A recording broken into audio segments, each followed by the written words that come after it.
What's up, squad? We back at it again, man. When they thought it was finna end. Thank y'all for riding with me. Where? You know you locked in with your boy Stories with me, man. Take this time to make sure you like, share, comment, smash that subscribe button, man. We on the road to 10,000. To all my new subscribers, man, welcome to the squad. To everybody that already been on the team, you already know we gonna make it do what it do, man. Take this time right now to check your status. Smash that subscribe button, boom. Smash that like button, boom.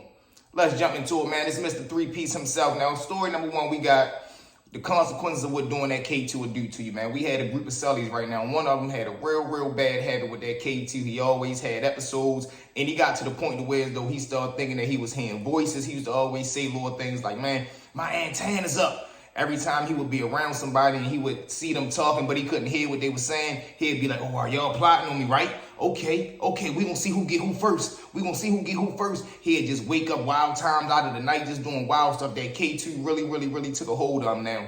One day it's commissary day, everybody got their bags, so him and his celly come back in the cell. They in there chilling, doing they 1-2, putting up all their stuff. So now the crazy celly, he leaves out to go do whatever he gonna do, probably get some more K2. He comes back in, he work out. Now when he get done working out, he go wash up. He want to get himself something to eat because it was a good football game coming on. Him and his celly was going to watch the football game. So now he going through his food automatically. He like, yo, where my soda go at, man? I had more sodas than this. So his celly like, man, what the fuck is you talking about, man? Don't start that, man. I ain't in the mood, yo. Don't start that crazy stuff. He like, man, and I'm missing some chips. So he start acting like he missing stuff. So he tell his other celly like, man, what you in here stealing from me? The celly like, man, come on, yo. I got a whole bag full of food, yo. I ain't with all that crazy shit right now, man. Get out my face. So the crazy celly like, all right, okay, you right.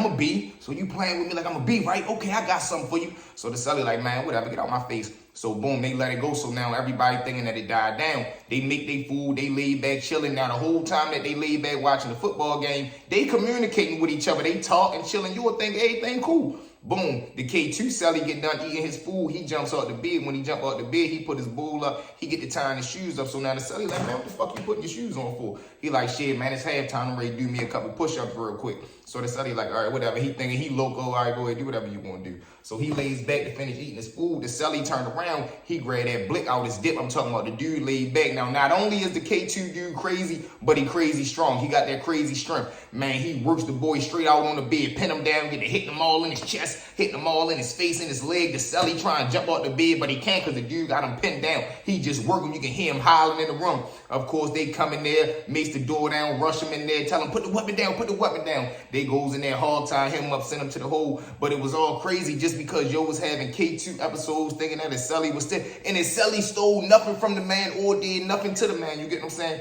That mindset right there, man. Every celly that I had that I seen that episode, man, I made sure anybody that messed with the K2, I ain't even want them around me, man. That's how annoyed and paranoid I was to have people that did that K2 around me. You feel what I'm saying? Let's jump into story number two. Now, number two, certain times of the week or the month, you might have a day where the ward and assistant ward and captain, sergeant, stuff, people like them of authority, they'll come down to the chow hall, getting them some of the good food that they got back there that they supposed to be serving to us, but they don't. They serve us that garbage.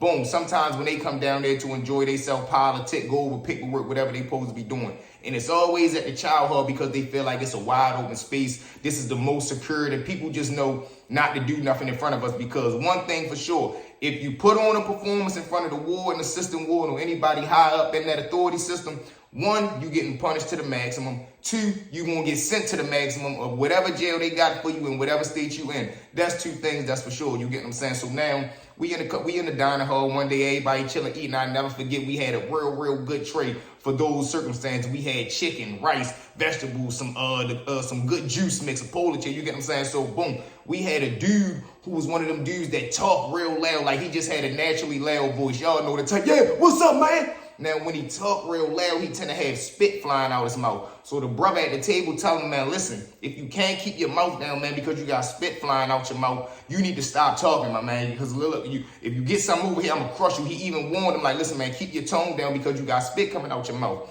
The dude don't listen. He's still talking, yelling across the hall. What? Yeah, you know what's up with me. Boom, the spit flies out, lands right on his chicken. Now, his first instinct is, because I seen him, he looked down at the dude tray. He was just going to take the tray and probably go ahead and do whatever he was going to do to him. But he looked down and see the dude already ate his tray. Man, he looked him straight in his eyes, cocked back and smacked the dog shit out of him. Boom! Now, when he smacked him, the dude looked back like, man, what the heck? So he looked like he was ready to transgress. The dude just went ahead and went with his move. He jumped across there, hit him straight in his mouth. Bang! When he hit him in his mouth, he grabbed the tray, his tray that he had the empty chicken on. Grabbed that tray, I'm talking about getting the beat in his face with it. Bang! Bang! Bang! Bang! Now when he looks up, he see, I ain't gonna lie, he's like he make direct eye contact with the warden. So now he already putting his head like, man, I'm ready to get crushed anyway. I might as well go ahead and crush him. He turns it up. I'm talking about getting near him in his face. Mom, mom, mom. Now the boy just dogged down onto the floor, laying in his bed. He get to stomp him out. Mom, mom, mom. The CO's coming, of course, now the ward and all them in here. So now they got to put on their best performance. I'm talking about they spraying the mace till they can't spray it no more. Even when the dude like, all right, man, he done got down on the ground. They still spraying him with the mace. They banging him with the radios. When they putting his hands behind his back, they pushing it all the way to the top like they trying to break it.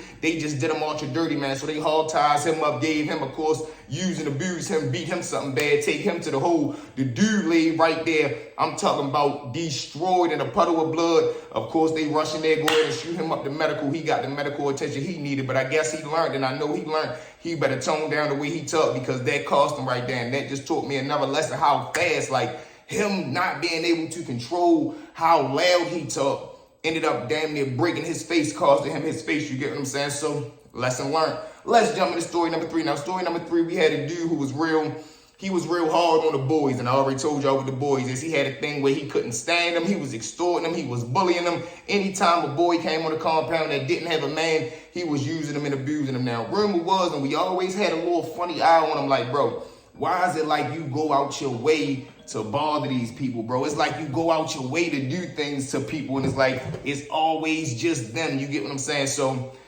we always had a little funny eye on him. Now, he had a celly who was regular. His celly ended up getting into an altercation, you get what I'm saying? So, boom, he goes to the hole. Now, he got a single-man cell. So, about a week, he go with just a single-man cell. He gets a celly moved in. The celly, big, buff, ugly dude. We used to call him Big Bald Head. You get what I'm saying? He just was a big, black, buff, ugly dude. So, he moves in. So, now we all looking like, this is going to be interesting. Now, boom. He wasn't a boy, he was a man. He was the man in the relationship, but he did like boys. So now he had some homeboys in the block. He was a well-respected dude. I told y'all he big, buff, and ugly. So boom, now he gets word that the dude that he in the celly with got this type of attitude towards the boys. And this one thing that men who mess with boys back there, they go crazy about them. They really treat them like they wife. They willing to catch time by them, willing to go to the hole, willing to bust a head by them. They just go crazy about them boys back there. So boom. He gets the 411 on the type of dude that he living with. So now he puts the plan in his head, okay, got something for you. So they go about a month living together, everything normal until one night you just hear him in there, we locked in, you just hear him in there arguing, screaming, going back and forth. Out the blue, you just hear a bunch of tussling, rustling, boom, boom, boom, boom. It dies down. So now everybody thinking, oh, all right, they might have just got into a little argument, got it off their chest. Now they cool. A lot of y'all not, man. The next morning, when we come out and they pop them doors, look at me, y'all. Big Black step out the door, and it's like he gave a signal out to the whole tier. He looked back when he stepped out. He looked back like he gave a little head nod. He turned down, get to walking down the tier. So now the whole tier just looking like, what is all this about? Man, you see the celly come out, I lie to y'all not, man. This man got his shirt tied up in a little tube top up right here like a little knot thing. This man got red base, like a little Kool-Aid base. He got red Kool-Aid on his lips like lipstick. And he walking behind Big Bald Head, man, switching like a girl. I'm sitting there looking like, man, I know good and dang well this ain't Mr. Tough Tony. Now, I'm like, man, I knew it. I knew it was something about this dude, man. I knew. I'm talking, man, I never looked at that man the same again, man. He knew not to look my way. Don't talk to none of us no more, man.